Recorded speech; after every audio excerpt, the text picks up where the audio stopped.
wabarakatuh. Perkenalkan, nama saya Natasha Monose dengan NIM 94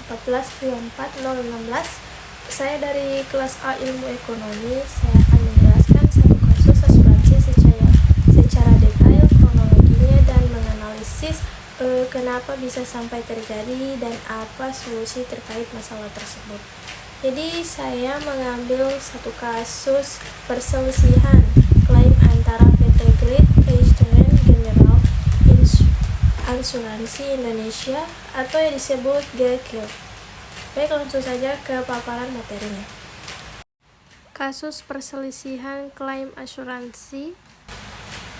Baik, langsung saja ke latar belakang kasus. Jadi kasus ini melibatkan PT Great Eastern General Insuransi Indonesia atau disebut GEKIL sebagai pihak penanggung dan PT Raja Wali Barat Makmur atau disebut RBM sebagai pihak bertanggung sengketa muncul dari Polis Marine Cargo Open Policy yang menjamin pengangkutan batu bara melalui jalur laut. Polis tersebut diterbitkan pada Februari 2023 dan membuat syarat khusus, yaitu no loss record for the past 3 years atau tidak memiliki catatan kerugian dalam 3 tahun terakhir. Klausul inilah yang kemudian menjadi sumber perbedaan interpretasi antara kedua belah pihak dan berujung pada perselisihan hukum. Yang kedua, kronologi kejadian. Jadi pada tanggal 31 Januari 2023 melalui broker asuransi dilakukan pengajuan penutupan polis untuk menjamin pengangkutan batu bara milik RBM. Polis berlaku sejak 10 Februari 2023. Tidak lama setelah polis aktif pada 6 Maret 2023 terjadi insiden pertama ketika kapal pengangkutan batu bara dihantam cuaca buruk dan ombak besar sehingga menyebabkan kerugian sekitar 787 juta. RBM mengajukan klaim sesuai ketentuan polis, namun klaim tersebut ditolak oleh GEKIL. Jadi kemudian pada 20 Mei 2023 terjadi insiden kedua yang menyebabkan kerugian jauh lebih besar, yakni sekitar 16,4 miliar. Klaim kedua kembali diajukan oleh RBM, namun kembali ditolak oleh pihak asuransi setelah dua kali penolakan klaim tersebut. Pada 16 Juni 2023, GEKIL melakukan pembatalan polis secara sepihak dengan alasan adanya fakta material yang tidak diungkapkan oleh bertanggung jawab terkait riwayat kerugian sebelumnya.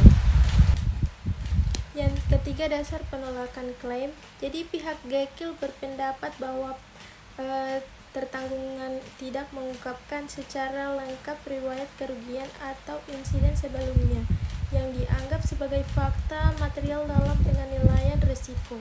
Perusahaan asuransi mendasarkan penolakan pada pasal 251 Kitab Undang-Undang Hukum Dagang atau KUHD yang menyatakan bahwa apabila terdapat fakta material yang tidak diberitahukan, maka polis dapat dibatalkan. Menurut GEKIL, informasi mengenai riwayat insiden sebelum polis diterbitkan merupakan informasi penting yang mempengaruhi keputusan underwriting. Oleh karena itu, perusahaan menganggap bahwa terdapat pelanggaran kewajiban pengungkapan dari pihak bertanggung jawab. Yang keempat, tanggapan pihak tertanggung. Jadi di sisi lain, RBM menyatakan bahwa mereka telah memberikan informasi secara jujur dan tidak menyembunyikan fakta penting. Mereka berpendapat bahwa perusahaan asuransi memiliki kewajiban untuk melakukan seleksi risiko underwriting secara menyeluruh sebelum menerbitkan polis. Jika terdapat risiko yang dianggap tidak layak dijamin, seharusnya perusahaan menolaknya secara awal, bukan setelah terjadi klaim.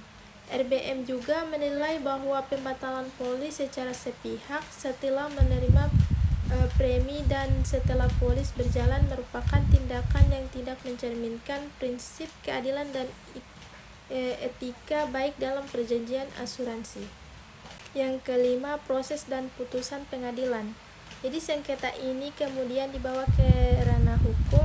Pengadilan Negeri Jakarta Pusat memutuskan bahwa GEGI telah melakukan prestasi atau ingkar janji karena tidak memenuhi kewajiban pembayaran klaim sesuai dengan perjanjian. Jadi putusan tersebut kemudian dikuatkan oleh Pengadilan Tinggi DKI Jakarta. Ini pengadilan menilai bahwa sebagai perusahaan asuransi profesional, GEGI seharusnya melakukan verifikasi resiko secara cermat atau sebelum menerbitkan polis. Jadi fakta bahwa premi telah diterima dan polis telah aktif menunjukkan bahwa perjanjian telah sah dan meningkatkan kedua belah pihak. Oleh karena itu, pembatalan sepihak setelah terjadi klaim dinilai tidak dapat dibenarkan secara hukum. Yang keenam, analisis penyebab terjadinya sengketa. Jadi perselisihan ini terjadi karena beberapa faktor utama. Jadi faktor pertama, adanya perbedaan penafsiran terhadap klausul atau no loss record yang tidak dijelaskan secara rinci dalam polis. Ketidakjelasan definisi ini membuka ruang interpretasi berbeda antara penanggung dan tertanggung.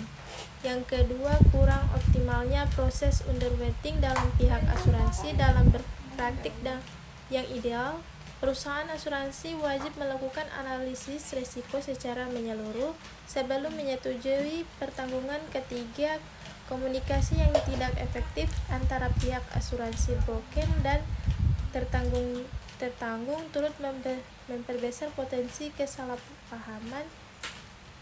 Selain itu, terdapat keterangan antara penerapan pasal 251 KUHD dengan prinsip perlindungan konsumen modern yang menekankan asas itikat baik dua arah. Dalam hukum asuransi modern, tidak hanya bertanggung yang wajib jujur, tetapi penanggung juga wajib menjelaskan isi polis secara transparan dan tidak menimbulkan multitafsir. Yang ketujuh, solusi dan rekomendasi. Jadi untuk mencegah kasus serupa di masa depan, perusahaan asuransi perlu meningkatkan transparansi dalam penyusunan dan penjelasan klausul polis. Jadi istilah teknis seperti loss record harus dijelaskan secara rinci agar tidak menimbulkan ambiguitas. Selain itu, proses underwriting harus dilakukan secara lebih komprehensif, termasuk verifikasi riwayat klaim secara independen sebelum polis diterbitkan. Di sisi lain, tertanggung juga harus memastikan seluruh informasi relevan disampaikan secara tertulis dan terdokumentasi. Penyelesaian sengketa juga sebaiknya diupayakan melalui mediasi atau lembaga